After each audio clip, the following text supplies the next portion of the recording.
स्व परिवर्तन से संस्कार परिवर्तन। तो सबसे पहला सवाल है कि संस्कार किसको कहते हैं? हम कहते हैं आत्मा के तीन शक्तियां, मन, बुद्धि और संस्कार।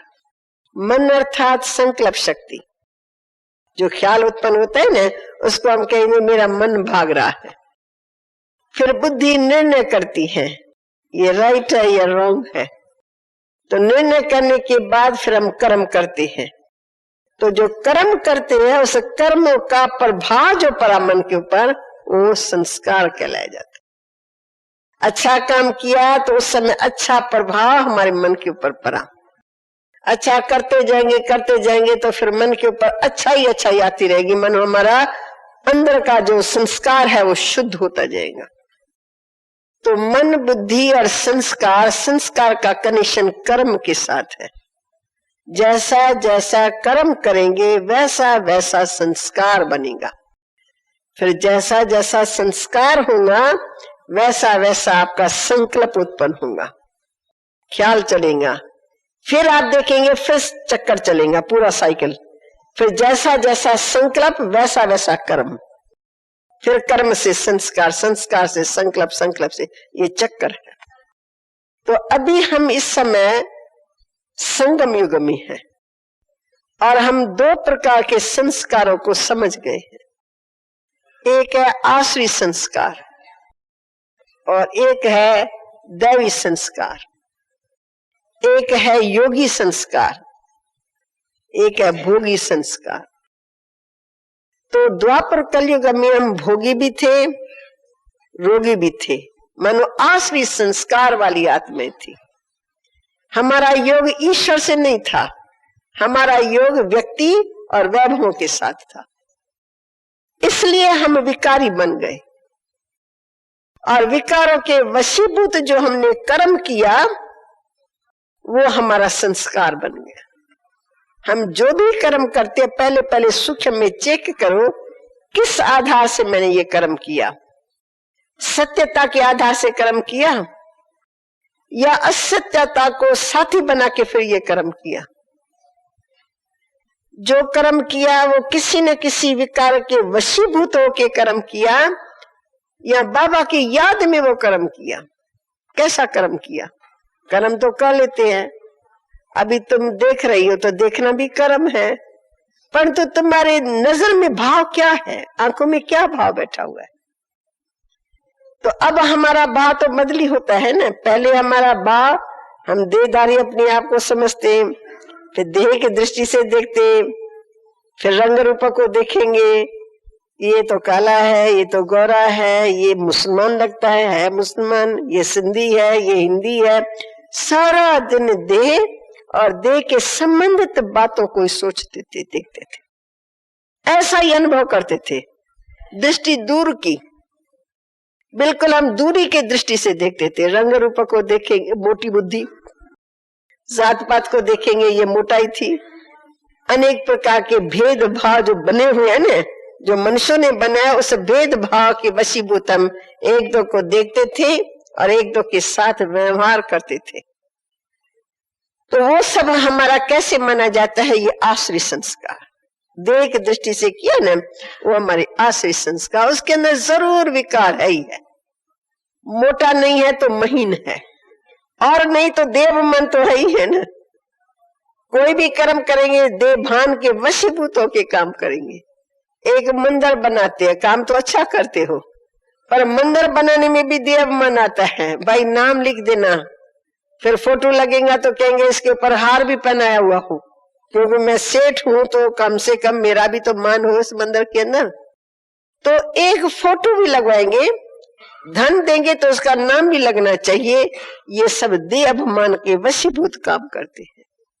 चलो और मनुष्यों के बेटे में अच्छा है, मंदिर बना दिया, तीर्थ स्थान बना दिया, कोई अच्छा काम किया, प्याऊ बना, पर सब में देह अभिमान उसका स्पष्ट दिखाई पड़ता है। भाई मेरा नाम, पानी का वो स्थान बनाएंगे तो भी कहेंगे मेरा नाम हो, और कोई मंदिर बनेंगे तो भी कहेंगे मेरा नाम हो। आज बिरला मंदिर, जगह जगह बिरला मंदिर, पर बिरला मंदिर जो बना हुआ है तो बिरला का नाम देश विदेश में मशहूर हुआ, उसकी प्रारब्ध तो यहीं पूरी हो गई। धन दिया, नाम हो गया लाखों करोड़ों में, क्या सारे संसार में बिरला मंदिर बिरला मंदिर बिरला मंदिर। तो काम अच्छा किया दुनिया के भेंट में, परंतु देह अभिमान के कारण किया कि मेरा नाम भी बाला हो। निस्वार्थ भाव से कोई काम करे वो तो कलयुग में असंभव लगता है। इसलिए जो अच्छे काम होते हैं वो भी कोई ना कोई विकार के वशीभूत होते हैं, उसको हम कहेंगे ये आश्रित संस्कार है। वास्तव में देहभान के वशीभूत, देहभान का मीटर चालू ही रहता है। जैसे ना पेट्रोल में, कार में पेट्रोल पड़ता रहता है ना, तो आप देखेंगे मीटर चलता रहता है, पेट्रोल पड़ता रहता है, मीटर चालू रहता है, एक से आके फिर और बढ़ेगा फिर और। ऐसे जब तक हम देह में है, देह के भान में है, तब तक हम जो कर्म करते हैं ना वो देहभान के वशीभूत जो कर्म हुआ वो हमारा विक्रम बना, वो आश्रित संस्कार बन गए।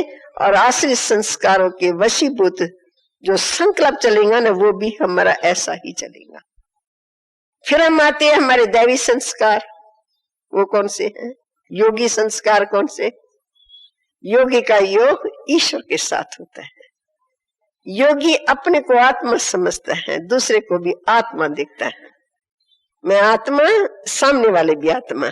हम कर्म कर रहे हैं, एक दो को दृष्टि दे रहे हैं तो दृष्टि देना कर्म है, मुख से बोलना कर्म है, पर भावना में क्या भरा हुआ है? मैं आत्मा से बात कर रही हूँ। ये आत्मा बहुत अच्छी है, ये आत्मा बहुत संस्कारी है।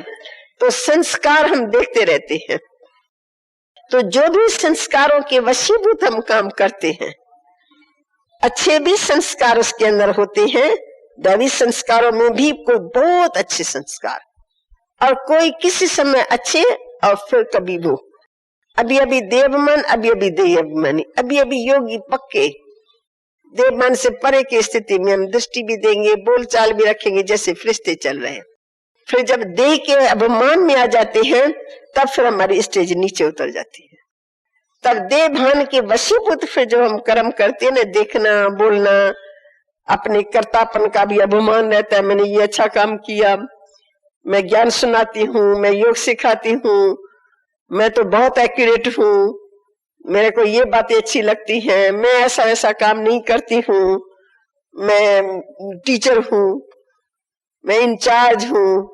इस सब जो भी है ना वो दैवी गुण है। मानो दैवी लाइन में तो हम आ गए, पर दैवी लाइन में जो नशा है वो फिर भी देह अभिमान का है। चाहे मैं अपने को टीचर समझू, बरोबर मैं हूँ टीचर, उसमें कोई शक नहीं है, पर इसके अभिमान रखने की जरूरत नहीं है ना। राजा का बेटा राजकुमार तो है ही, पर उनको साथ में नशा भी रहता है। वो उस ढंग से बात करता है, उस ढंग से दूसरों को दबाता है। अरे तुमको पता है मैं कौन हूँ? मैं फलाने राजा का बेटा, मैं तुमको 1 सेकंड में सीधा कर सकता हूँ, मैं तुमको मरवा सकता हूँ।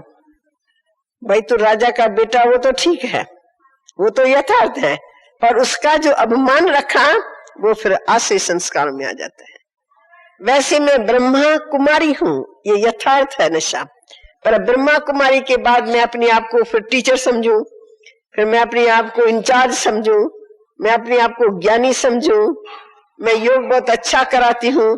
तो इस प्रकार का जो संस्कार है ना उसको हम क्या कहेंगे? देह अभिमान रूप थोड़ा चेंज है, ये थोड़ा रॉयल रूप है, वो आश्री रूप है, ये थोड़ा रॉयल रूप है, पर है ये भी माया। तो योगी जिसको सच्चा योगी कहेंगे, जैसे बाप समान, तो सच्चे योगी के हर काम में निष्कामता है। बाबा क्या बोलता है? बच्चे मैं तो तुम्हारा मोस्ट ओबीडियंट सर्वेंट हूं।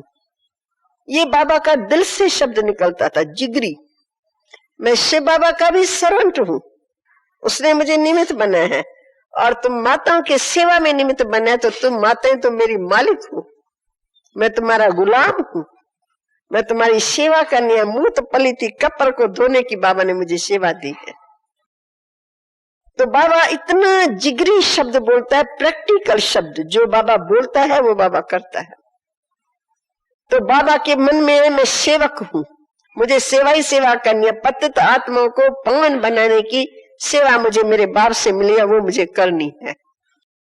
तो बाबा उस ख्याल से कितनी अच्छी तरह से बाबा एक्ट करता है। सरेंडर हुआ तो बाबा के लिए कुछ भी नहीं। बाबा ने कहा मैंने क्या सरेंडर किया? अरे दाता को कोई दे सकता है क्या? देखो बाबा की कितनी ऊंची ख्यालात। दाता जो देने वाला है उसको हम क्या दे सकते हैं? जो खुद ही ज्ञान का सूरज है उसको हमें फिर अपना दीपक जला करके क्या रोशनी दे सकते हैं? तो बाबा कहते हैं हम बाबा के बच्चे, बाबा ने हमारा तन मन सफल कर दिया, हमारी चमड़ी धमड़ी को सफल कर दिया। शिव बाबा आपका शुक्रिया है जो आपने मेरा सफल कर दिया। तो हर कदम में शुक्रिया। कोई काम अच्छा होगा कि बाबा कहेंगे बच्ची ये तो ड्रामा में बनी में बना पड़ा था, वो हो गया। मैंने क्या काम किया? मैंने कोई बड़ा काम किया क्या? बच्चे बलारी तो बाबा की है, वैल्यू तो उसकी है, इसकी तो कुछ भी वैल्यू नहीं। तो बाबा ब्रह्मा ने अपनी वैल्यू रखी नहीं। हर वक्त बाबा कहते हैं वैल्यू तो उसकी है, अगर वो ना होता तो मैं कहाँ होता, वो ज्ञान न देता तो मैं ज्ञान कहाँ बच्चों को देता, वो मुझे अपना नहीं बनाता तो मैं कैसे बच्चों की सेवा कर सकता। तो हर कदम में, हर संकल्प में बाबा बाबा को याद करता रहा। दो बाप है ना हमारे, माना जाता है। दैवी संस्कार अच्छे हैं पर उसमें भी धीरे धीरे आप देखेंगे, समझो हमको ये रहेगा मैं स्टेट सेक्रेटरी, ज्ञान मेरे पास है, इसको क्यों दादी बनाती है, इसको क्यों आगे रखा है, मैं को पीछे हूँ क्या, मैं ज्ञानी हूँ, मैं भाषण बहुत अच्छा करता हूँ, मैं कोर्स बहुत अच्छा कराता हूँ, दादी मेरे को क्यों नहीं आगे रखती है? आया ना देवाभिमान। अज्ञान काल वाला जो देवाभिमान था कि मैं नेता हूँ, मैं पिता हूँ, मैं सेठ हूँ, चलो वो छोड़ के आए। अभी फिर यहाँ ये संस्कार निकला। रूप सिर्फ उसने, विकार ने रूप थोड़ा रायल धारण कर लिया, दैवी जामा पहन लिया, वस्त्र पहन लिया, पर है ये भी देह अभिमान। तो इस देह अभिमान के वशीभूत जो कर्म करते हैं वो हमारा संस्कार जो है वो आसुरी बन जाता है। चाहे हम बाबा के बच्चे भी बन गए, भगवान के गोदी में बैठे हुए हैं, लेकिन फिर भी हमारे संस्कार ऐसे ऐसे होते हैं जो रूप बदली करके हमारे पास आते हैं। दान का नशा चढ़ता है, यज्ञ में पाई करेंगे, पैसा करेंगे तो उनको ये लगेगा ये भवन मैंने बना के दिया, मैं ही तो हूं यहाँ करने वाला, और कौन है? बाबा का मैं ही सिक्के लदा बचाओ, मैंने ये हाल बना के दिया, मैंने ये सब कुछ किया, मैंने ये चित्र लगाया, तो उनका अहम दिखाई पड़ता है। तो अहम जो है ना वो हमारा करा संस्कार है, ये आश्री संस्कारों में गिना जाएगा, चाहे हम ज्ञान में है चाहे हम अज्ञान में है। लोभ है, मोह है, तो बाबा ने 5 तो बड़े बड़े विकार बता दिए। देव माने सभी विकारों का बाप। संसार में जितने भी पाप बनते हैं ना वो देवाभिमान से बनते हैं। तो देव माने सभी पापों का बाप, उस बाप से ये सारे पाप बनते हैं और पापों के कारण दुख, अशांति, रोग, शोक, अब बीमारियां सब उनसे निकलती है। इसलिए वो जो आश्रित संस्कार है उनको हम कैसे जीते, तो आपको फिर मैं एक बार और रिपीट करती हूँ कि आश्रित संस्कार कौन से हैं। 5 तो बड़े बड़े हैं, काम, क्रोध, लोभ, मोह, अहंकार, आलस। आलस भी एक विकार है, 5 बड़े और 5 अभी छोटे आते हैं। भय, भय क्यों होता है, क्या कारण होता है? सर्व कुछ न कुछ अंदर वीकनेस होती है, इसलिए डर लगता है। अरे तुम सच्ची हो, सच्चा काम किया, तुमको डर काहे को? तो डर उनको लगता है। और फिर ईर्षा, ईर्षा में मनुष्य जलता ही रहता है। ईर्षा भी सबसे बड़ा दुश्मन है। 2 देरानियों के बीच में जब ईर्षा होती है तो कभी भी वो सुखी हो नहीं सकती है। महल उनको पति दे रहा है, मकान उसके लिए अच्छा बना है, उसकी कमाई है, उसकी मेहनत है, उसका पति कमाता है, तुम्हारा नहीं कमाता है, तेरा पति तेरे साथ, तेरी प्रारब्ध तेरे साथ, परंतु नहीं, वो जलती रहेंगी। अपने देरानी का जो सुख है उसको अपने किस्मत से है, पर उनका सुख वो देख नहीं सकेंगी, उसमें अंदर ही अंदर जलती रहेगी और अंदर ही अंदर जादू टोना करेंगे ताकि इनको नुकसान पहुंचे, ये मर जावे और ये सुख न भोगे, क्योंकि मेरे को पास सुख नहीं है इसलिए। तो देखो ये कितनी गलत बात है मनुष्यों की। दूसरे का सुख हम देख नहीं सकते। अरे उनका सुख, उनके कर्म उनके साथी है, उन्होंने अच्छे काम किए इसलिए उनके प्रारब्ध अच्छे, उनका पति अच्छा है, उनका स्वभाव अच्छा है, उनका हाथ अच्छा है, उनको पैसे जास्ती मिलते हैं, जरूर अच्छा मकान बनाएंगे। इसमें तुम क्यों अपने आप का अपना कंट्रास्ट करती हो? परंतु करते हैं। इसलिए जेवरों के ऊपर माताओं की जेलसी, मकान के ऊपर जेलसी, एक छोटी फ्रिज लगाएंगे उसके ऊपर जेलसी। ऐसी छोटी छोटी बातों में आप देखेंगे सारा दिन बहुत सारी माताएं। खैर ये तो हमारी योगी माताएं हैं, ये मैं नहीं समझती जलती होंगी, लेकिन अज्ञान काल में जिन माताओं को देखा है उनको जलते हुए देखा। तो ईर्ष्या जो है ना वो जी को जलाती है। किसी को सुखी हम देख नहीं सकते, ये संस्कार करा है। फिर कोई कोई भाई बहन का ऐसा संस्कार होता है शक की निगाह, वो खुद का संस्कार लूज होगा ना तो दूसरों को उस निगाह से देखेंगे, ये इनसे क्यों मुस्कुरा रही है, जरूर कोई कनेक्शन होगा। क्योंकि वो खुद लूज है, उनका बहुतों से कनेक्शन होता है, तो अंदर में वो संस्कार पक्का है। फिर दूसरे को देखेंगे ना, ये अच्छा भला बुजुर्ग भाई है, कोई बात नहीं, कोई चीज नहीं, पर कोई बच्ची खड़ी होगी, किसी ने पूछा भाई क्या है, गीत गाते हो क्या हो, कौन सा, वो कहेंगे ये इनसे क्यों खड़ा है, जरूर कुछ बात है। शक, शक, अनुमान। फिर एक छोटा सा विकार है जिद। जिद औरतों में बहुत जिद होता है, जिसको हम कहते हैं त्रिया हठ। बच्चों में बाल हठ होता है, तो जब बच्चा बाल हठ में आता है तो इतना क्रोध, इतना जिद, कुछ खुदा भी उतर के आवे ना तो भी बच्चा न उतरे। गुरु उतर के आवे, उसका टीचर उतर के आके समझाए तो टीचर का भी नहीं मानेगा, तो गुरु का भी नहीं मानेगा। माँ बाप की तो बात ही छोड़ दो। ऐसे स्त्री अगर किसी हठ पर आ जाए तो ऐसा कमाल का काम करके दिखाती है, पति के नाक में दम घुट देती है।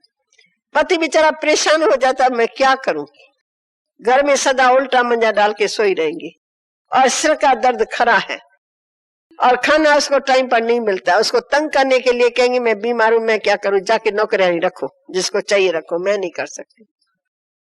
अंदर हठ है, उसका हठ पूरा नहीं करता है, वो उसकी मांगनी है, उसकी कोई इच्छा है, वो मांगनी पूरी नहीं करता है, समझो उसको दुख होता है। ये है वास्तव में जो साधारण नारियां होती हैं, उनके अंदर के ये संस्कार होते हैं। किसी भी किस्म का सुख वो देख नहीं सकेंगे। ज्ञान में भी आ जाएंगी ना तो वो बीमारी ज्ञान में भी आ जाती है। कैसे?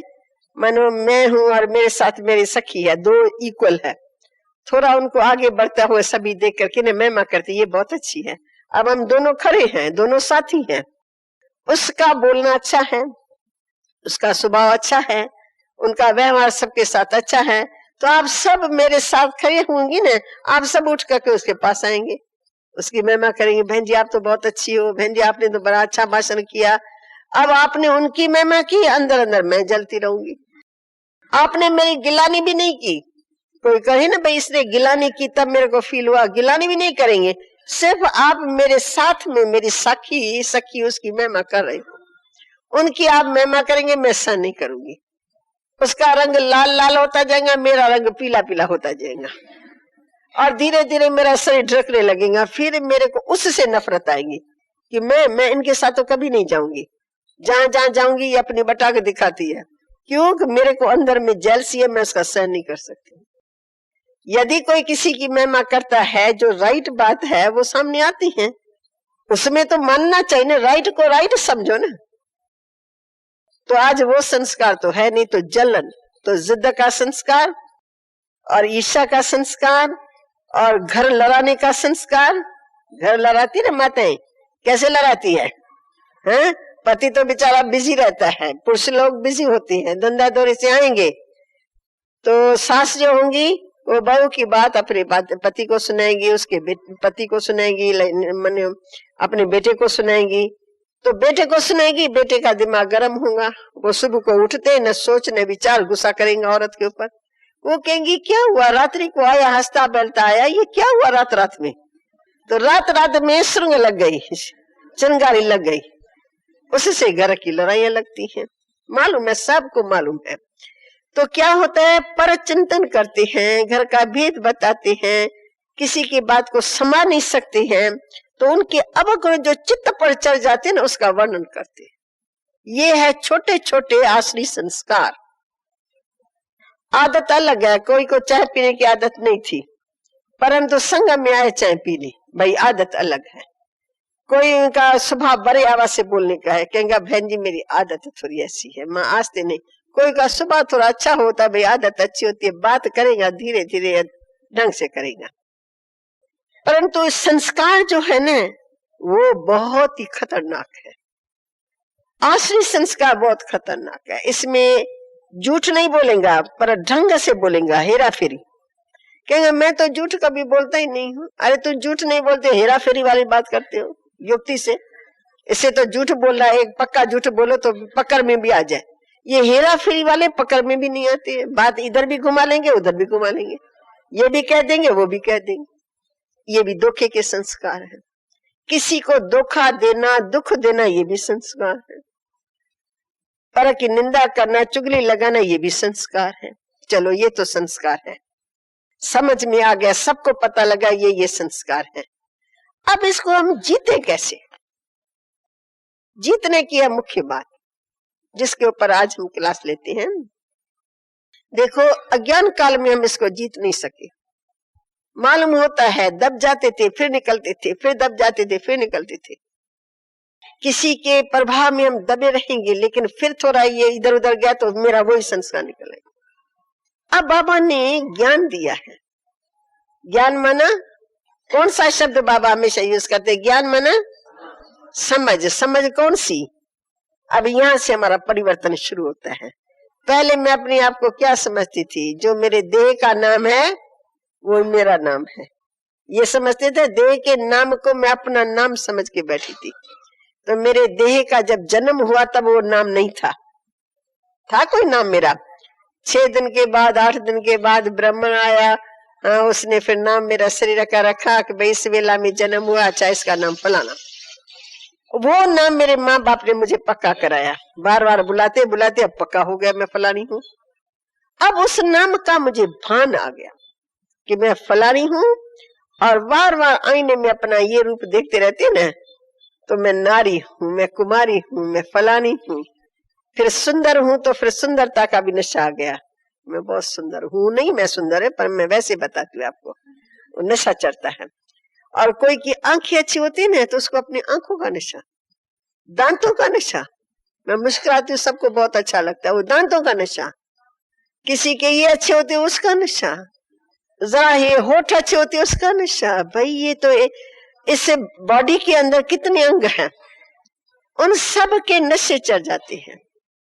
धनवान घर की लड़की होंगी तो धन का नशा और एक्स्ट्रा आ गया, पढ़ी लिखी लड़की होंगी तो पढ़ाई लिखाई का नशा आ गया, उनकी जात पात अच्छी होंगी फिर जात पात का नशा आ गया। तो नशे में नशा, नशे में अनेक कवर चढ़ जाते हैं। तो पहला ये मिथ्या है ना, देह मिथ्या नाशवान है। क्या बोले देंगे? बाबा ने समझ दी कि ये शरीर तुम्हारा जड़ है, 5 तत्वों का बना हुआ मट्टी का पुतला है। वो चेतन आत्मा निकल जाए तो फिर शरीर की ब्यूटी आप देखते रहो, घंटे घंटे में देखते रहो, आपको पता लग जाएगा सचपच ये पत्थर की मूर्ति अच्छी लगेंगी, एक रस लगेंगी, पर ये चेतन मूर्ति घंटे घंटे में रंग बदलती जाएंगी। क्या फर्क हुआ? हमको साबिती मिली कि चेतन होने से सुंदरता थी। जब कोई आत्मा है शरीर में, साकार निराकार दोनों कंबाइंड है, तो उसका मुस्कुराना, उसका मीठा बोलना, उसकी डांस करना, उसका गीत गाना, उसका कर्म करना, सब हमको अच्छा लगता है। और जब वो आत्मा निकल जाती है तो शरीर, फिर उसी शरीर से डर लगता है, फिर उसी शरीर को हम देखना भी नहीं चाहते, मुंह के ऊपर चादर डाल देते, बस भाई फलाना चला गया, हाउस खाली हो गया। पर वो हाउस खाली अच्छा है, चलो एक किराएदार चला जाता है, दूसरे को तो बिठा सकते हैं ना, दूसरा तो उसको संभाल सकता है ना। ड्राइवर एक चला जाता है, दूसरा ड्राइवर उसी मोटर को चलाता है। पर ये वंडरफुल मोटर है कि इसमें एक ड्राइवर निकल जाए, दूसरे को बिठा दे, भाई 2-2 कार संभालो, ये भी संभालो वो भी संभालो, नहीं होता है। तो ये हमारे कर्मों से जो बना हुआ है, वो आत्मा अपने कर्मों से अपना चोला पहनती है, और जब इस शरीर से उनका हिसाब किताब पूरा होता है तो आत्मा चल बसती है। फिर वो सही कोई काम का नहीं, कुछ भी वैल्यू नहीं रहती। तो पहले भान था देह का, ये था उल्टा। अब बाबा ने समझ दी अब स्व परिवर्तन कैसे आता है? पहले स्व को मैं देह समझती थी और देह के साथियों को मैं अपना साथी समझती थी, देह के घर को मैं अपना घर समझती थी, देह के देश को मैं अपना देश समझती थी, देह के जात पात को मैं अपनी जात पात समझती। मैं तो ब्राह्मण घर की हूँ, मैं क्षत्रिय घराने की हूँ, तो मैं अपने आप को क्या समझती थी? फलानी देवभान। अब बाबा ने इसमें परिवर्तन बहुत मीठे ढंग से समझ दे दे करके हमको रियलाइज कराया कि तुम कला नहीं हो, ये कला तो तेरे शरीर का नाम है, शरीर तेरा विनाशी है, जड़ है, तुम चेतनात्मा हो और तुम्हारा मैं पिता हूं, वो तुम्हारे देह का पिता है। दो पिता हो गया, ज्ञान में आए दो पिता, अज्ञान में थे तो तीन पिता थे वास्तव में, पर समझ फिर भी नहीं थी, थे पर समझ नहीं थी। अब बाबा ने समझ दे दी कि एक तुम्हारे देह का पिता है और एक तुम आत्माओं का पिता है, तो मैं तुम्हारी आत्माओं का पिता हूं। तो अब हमारा ध्यान इस देह के पिता से निकल के आत्मा के पिता में गया, अपने निज स्वरूप में कि मैं निराकार हूँ, मैं आत्मा हूँ, मैं आत्मा हूँ। मैं किसकी संतान हूँ? परम पिता परमात्मा की संतान। मैं कहाँ की वासी हूँ? तो विनाशी कोई देश नहीं सामने, मैं परम धाम की वासी हूँ। मैं क्यों जगत में आई हूँ? मैं पाठ बजाने आई हूँ। ये मेरे पाठ के साथी, ये सदा के साथी नहीं। मैं अभी किसी युग में खड़ी हूं तो क्या बोलेंगे? कौन सा संगम? हाँ, ये न बोलो न, बोलो पुरुषोत्तम संगम युग में हूँ। पुरुषोत्तम संगम युग याद आने से सब कर्म धर्म हमारे ऑटोमेटिकली पुरुषोत्तम हो जाते हैं। उत्तम पुरुष बन रहे तो कर्म भी हमारे उत्तम होने चाहिए ना। तो बाबा ने ये जो समझ दी ना, अब इस समझ में पहले बेसमझ थे, अब समझ मिली, तो पहले स्वयं में ही परिवर्तन आ गया। देह की बातें भूलते गए और बाप की बातों को याद करते रहे। अविनाशी घर को याद करते रहे, विनाशी घर से बुद्धि हटती। अरे क्या है, विनाशी बात है ना, अच्छा हो गया सो हो गया ना, विनाशी शरीर का नुकसान हो गया सो हो गया भाई, फिर इसका क्या चिंतन करें। तो स्व का परिवर्तन बात बात में हो गया। कल किसी को कोई भाई लेके गया और रास्ते में एक्सीडेंट हो गया, तो अज्ञान काल में हम पता नहीं कितनी लड़ाई इस बात के ऊपर करते हैं। भाई जब उसका विचार नहीं था चलने का तो तुम क्यों आए, तुमने जोर क्यों दिया कि चलो चलो चलो, तो काल बन करके आए। तो मेरी बेटी को लेके गए, रास्ते में एक्सीडेंट हो गया, तो न आते थे तो अच्छा था, तुमने जोर दिया तब ये हुआ। ये सब है अज्ञान। अब बाबा ने जो समझ दी ना, तो बुद्धि को इतना ठिकाना मिल गया अंदर, जो हम कहते भाई कोई बात नहीं, इसमें तुम्हारा कोई दोष नहीं। उसका ही कर्मों के अनुसार ये पाठ था, अब इसका पाठ पूरा हुआ। ड्रामा तुमने कोई जानबूझ के नहीं किया, पर ड्रामा उसका बनी में बना पड़ा था। जो बात बनी में बनी पड़ी, फिर उसका चिंतन क्यों करें? चिंतन किस बात का करना चाहिए? जो अन्न होने वाली बात हुई हो। ये तो बनी में बनी पड़ी है, जो बनी में बनी पड़ी है वही बात हुई, तो अब मैं चिंतन किस बात का करूं? तो बाबा ने समझ दे दी, ऐसी समझ दे दी कि अब जो हम बीती बातों का चिंतन करते नहीं है। माता सब ध्यान से सुन रहे ना, क्योंकि 12:30 बजे निंद्रा देवी 12 और 1 के बीच में चक्कर लगाती है और ढूंढती है मेरे ग्राहक कहाँ कहाँ बैठे हुए हैं। तो जिसमें थोड़ा आलस होगा, थोड़ी थकान होगी, तो फिर निंद्रा देवी उसमें प्रवेश हो जाएंगी, फिर वो अच्छी तरह से झूलेंगे, फिर हाँ भी करते रहेंगे, फिर झूलेंगे। तो मेरे को हंसी आती है कि सचमुच जो है वंडर, अंदर आत्मा तो कॉन्शियसनेस में है ना, नींद भी आ रही है, वो भी कर्म धर्म हो रहा है, फिर हाँ भी कर रहे हैं, थोड़ा सुनते भी रहते हैं थोड़ा वो। तो मैं कहा एक बार हम रिफ्रेश करें। बहुत अच्छी बात सुनाने जा रही हूँ।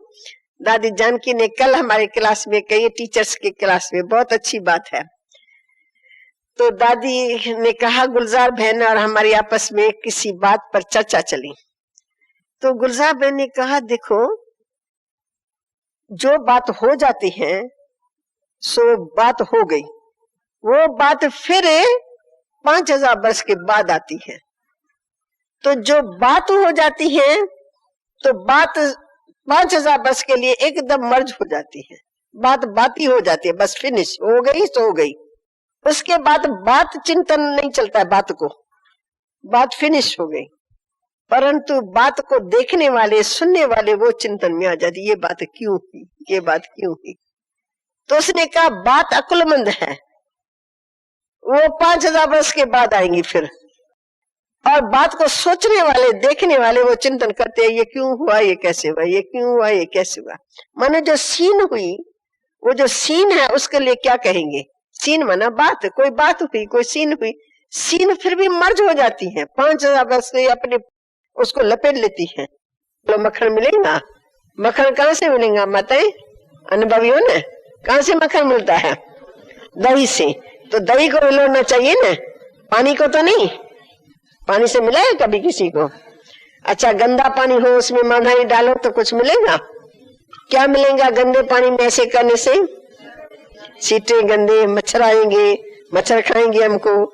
तो पास्ट की बातों का चिंतन करना, वो मम्मा के शब्द बहुत अच्छे थे। जैसे मुर्दे को कब्र में दाखिल किया किसने और दूसरा उखेड़ करके फिर घर में ले आवे, ऐसा कोई करता नहीं है। मुर्दा ले गए, शमशान भूमि में पहुंचा, उसको अंदर डाल दिया, फिर मुर्दे को उखाड़ करके फिर घर में कोई ले आएगा? कोई बेअकुल भी ऐसा काम नहीं करेगा, क्योंकि उसको पता आत्मा निकल गया, अभी मुर्दे को क्या करेंगे। तो हम पास्ट जो बात हो गई सो हो गई, वो फिर बात 5000 वर्ष के बाद आएंगी। उस बात को हम फिर क्यों सोचे। कल का दिन कौन सा था? कल विस्पता न, कल भोग खाया न, कल खाया था ना, अमृत पिया, भोग खाया, और भी कुछ मीठा माल खाया तो जरूर होगा, जलेबी खाई, पता नहीं बूंदी खाई न। तो देखो कल का दिन कल में ही समाप्त हो गया, वो दिन फिर कब आएगा, ये तो बात पक्की है ना। तो कल हमारी कुछ बात हो गई इसके और मेरे बीच में, और आज अगर उसी बात को, कल का दिन तो पूरा हुआ, लेकिन कल वाली बात को लेके ये मेरी बात का चिंतन करती रही, कल ऐसा हुआ, वो मेरे पास आई, फिर उसने ऐसा कहा, फिर मैंने ऐसा कहा, ये रॉन्ग है, ये नहीं होना चाहिए, ये ऐसा क्यों हुआ। ज्ञान ये नहीं कहता। माने ये जो चिंतन करते उसको किस खाते में रखें, ये है व्यर्थ संकल्प। अब बाबा ने इसमें परिवर्तन कर दिया कि बच्चे व्यर्थ संकल्प कौन से है, समर्थ संकल्प कौन से। जो बात होने वाली है सोचो और करो। भाई कल क्या करना है, प्रोग्राम बना, फिर भी कर जो ड्रामा में होगा। हम प्रोग्राम रोज बनाते क्लास का, पर जब क्लास में आते हैं तो हमको मालूम है क्लास उधर से प्रोग्राम बना के आए, इधर दादी नहीं है, बैठी ने, बैठे बैठे कहा आज विदेशों का परिचय कराओ, आज तरह बच्चे हैं, बच्चों का परिचय करा, एक्स्ट्रा प्रोग्राम आ गया। अच्छा आज भाई निर्वा भाई नीचे जा रहा है, क्लास नहीं हो सकता है, आज करुणा भाई नहीं है, उसका नहीं हो सकता, चेंज। तो बनाने के बाद फिर कहते चलो क्लास में चलेंगे, फिर जो ड्रामा में होगा। ऐसे घूमने का प्रोग्राम बनाते, नहीं बन सकता, ड्रामा में नहीं था, बात खत्म हो गई। सेकंड में मर्ज। तो स्व परिवर्तन आया ना, स्व के ख्यालात में, संकल्प में, मन वचन में फर्क आ गया, तो हमारे कर्मों में भी फर्क आ गया, कर्मों में फर्क आ गया, हमारे संस्कार में फर्क आ गया। अभी हमारे वो पास्ट वाले संस्कार है, क्या खाते थे, क्या बोलते थे, क्या कर्म करते थे, क्या क्या देखते रहते थे, बड़ा अच्छा लगता था सिनेमा देखना। कल दादी जान की मेरे बाजू में बैठी थी, तो मेरे को कहा कि मैं अपनी एक बात बताती हूँ कि मेरी ऐसी नेचर हो गई है कि अज्ञान काल में मैं रुचि से ये देखती थी, यानी भागवत रामायण पढ़ती करती थी, रुचि थी, ग्रंथ ये। और जब से बाबा ने ज्ञान दिया तब से समझो मुझे एकदम स्पष्ट बुद्धि में बैठ गया, सत्य क्या है और असत्य क्या है। सब कहानियां हैं, राम की कहानियां हैं, कृष्ण की कहानियां, कहानियां मन ही रंग, मनोरंजन, बहलाना। तो कहते इसलिए मेरे को याद ही नहीं आएगी कोई बात, कोई भी कहानी मुझे याद नहीं जो मैं दृष्टांत दे सकूं, क्योंकि मेरे बुद्धि ने ये निर्णय किया ये रॉन्ग है। ये हो गई समझ उसको। सो में परिवर्तन आया तो आज कहानी कोई भी याद नहीं। मैंने कहा मुझे फिर कोई कहानी याद आती है, फौरन उसको मैं लौकिक को अलौकिक बना देती हूँ, फिर अलौकिक बना देती हूँ। माताओं को दृष्टांत मिलता है तो जरा दृष्टांत को सहज पकड़ लेती हैं। जो मेरा अनुभव है, तो मैं दृष्टांत देती हूँ पर उसको लौकिक को अलौकिक बना करके, उससे मेरे को अच्छा लगता है। तो कहा मैं अपनी बात बताती हूँ, तो मेरे में ये परिवर्तन आया। तो ये स्व परिवर्तन से हमारे सब संस्कारों में परिवर्तन आ जाता है। फिर ये जिद का संस्कार अच्छा ईर्ष्या का संस्कार है। मान लीजिए मेरे में ईर्ष्या का संस्कार था बचपन में तो सभी में सभी विकार थे, समझो था। अब मुझे समझ मिली, मैं कहती हूँ कितनी वंडरफुल बात है। माताएं ध्यान से सुनना ये बातें, अभी नींद नहीं करना करो। किसको आती है नींद? हाथ उठाए, थोड़ा थोड़ा हाथ उठाओ, मैं रिफ्रेश कर रही हूँ। हाँ देखो, एक को आ रही है, बेचारे ने सच बोला। और किसको आ रही है? भाई को भी आ रही है, मैं देख रही हूँ। सच सच बोलो, देखो दूसरा। अच्छा, अभी फिर से ध्यान से सुनना। अभी समझो मेरे को ईर्ष्या आ रही है कि ये जो बहन है ना, इनको सभी प्यार करते हैं और इनका नाम रूप सबको अच्छा लगता है। ये सभी कहते हैं यही बहन योग कराए, यही बहन ज्ञान देवे और यही बहन फलान जगह चले। क्यों मेरे को क्यों नहीं कहते हैं? मैं कम हूं क्या? तो मैं इनके साथ अपना मुकाबला अंदर अंदर करती हूँ, कॉन्ट्रास्ट करती हूँ। कॉन्ट्रास्ट दुख देने वाला होता है। कॉन्ट्रास्ट वास्तव में करना ही नहीं चाहिए। क्यों? कि न इसका नाम न मेरा नाम एक जैसा है, नाम ही नहीं है। इसका नाम भाई क्या है तुम्हारा? सोमा। देखो, इसका नाम अलग, मेरा नाम अलग। फिर इसका जो रूप है वो मेरा रूप है नहीं।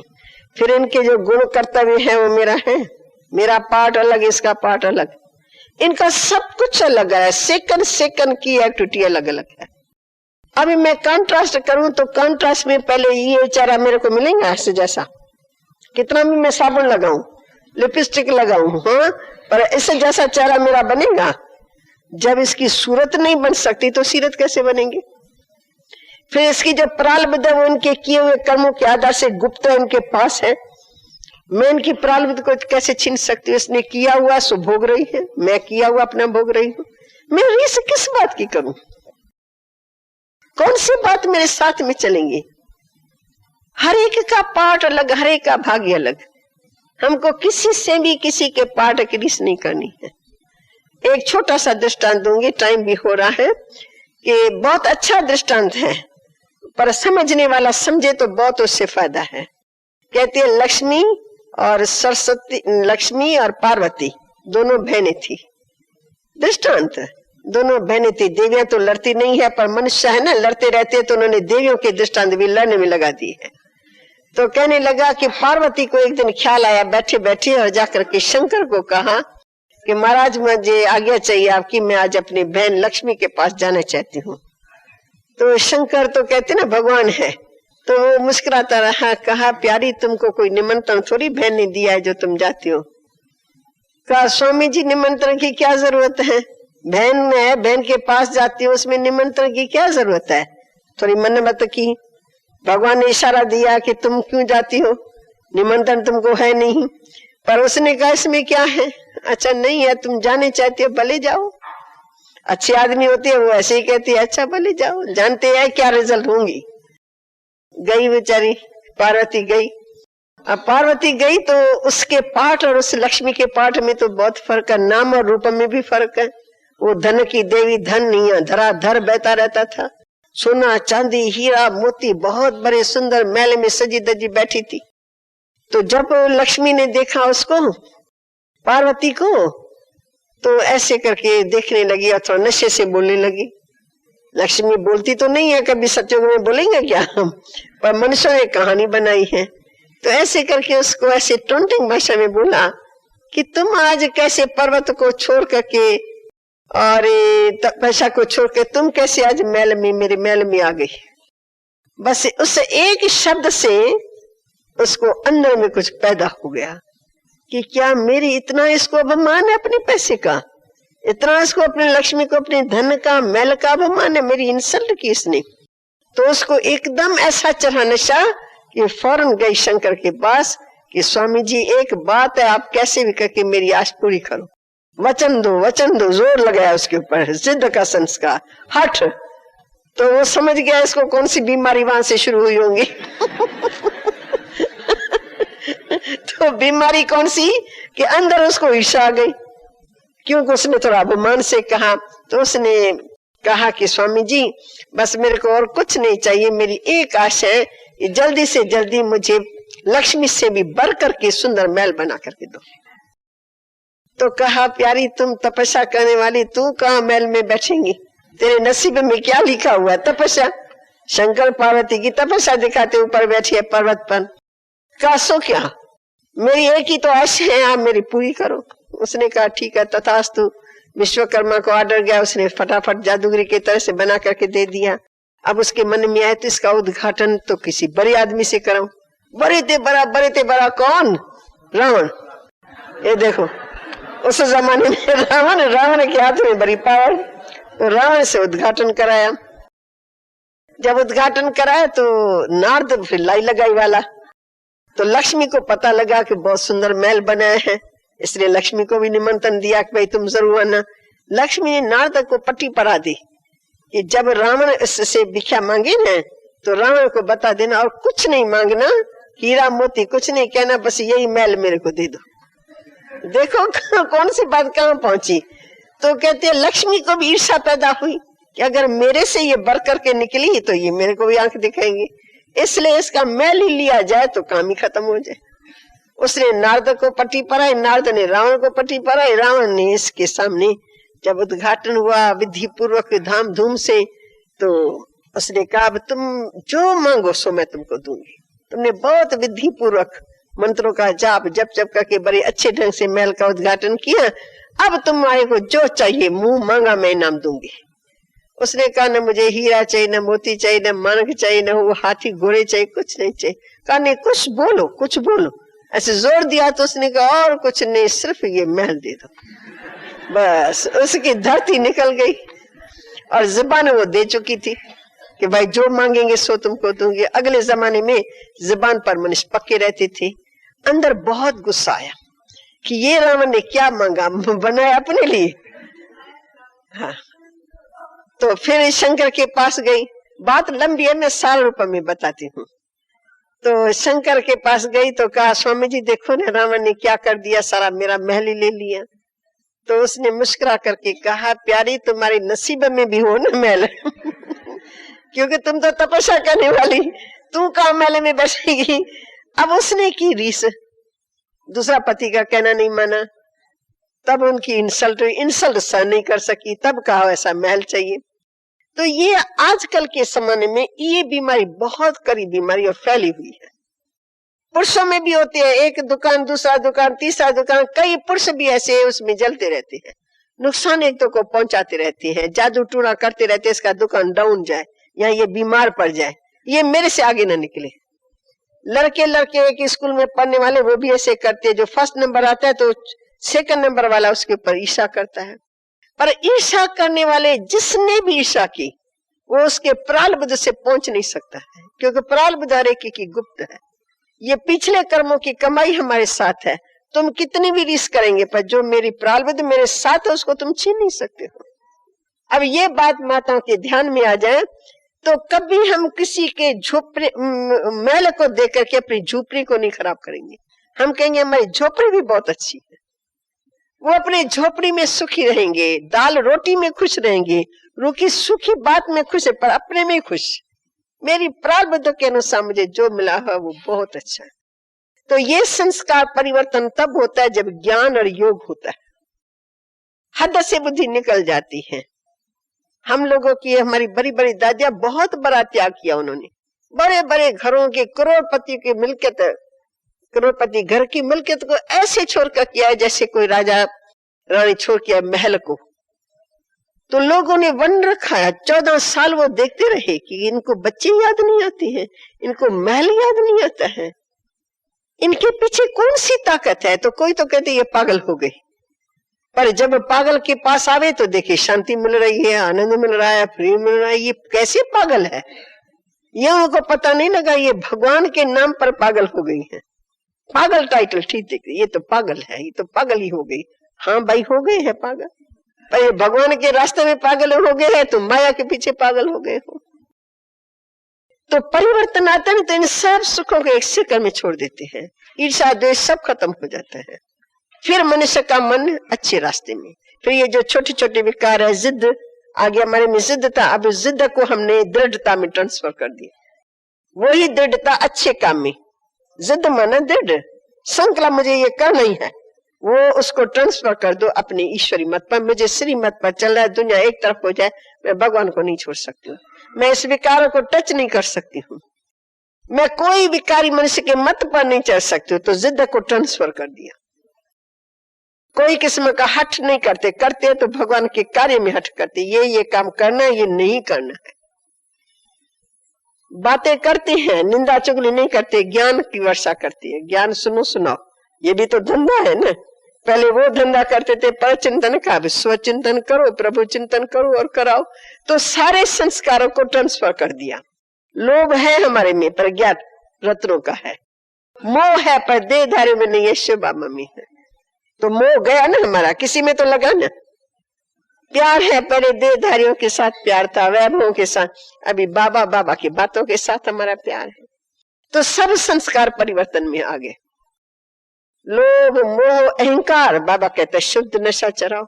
मैं किसकी संतान हूँ, कौन हूँ और किसकी संतान, ऊंचे ते ऊंचा नशा चढ़ाओ, जिससे ऊपर वाला कोई नशा नहीं। लोभ रखो, मोह रखो, अहंकार है, अहंकार भी सबसे बड़े ते बड़ा। तो बाबा ने सारे विकारों को ही ट्रांसफर कर दिया। स्व परिवर्तन से, समझ के आधार से, ज्ञान के आधार से और योग की शक्ति से संस्कार परिवर्तन सहज ही सहज, कुछ हमको मेहनत नहीं करनी पड़ी। सिर्फ राइट है या रॉन्ग है, जो रॉन्ग है उसको छोड़ दो, जो राइट है वो करते जाओ। ओम शांति।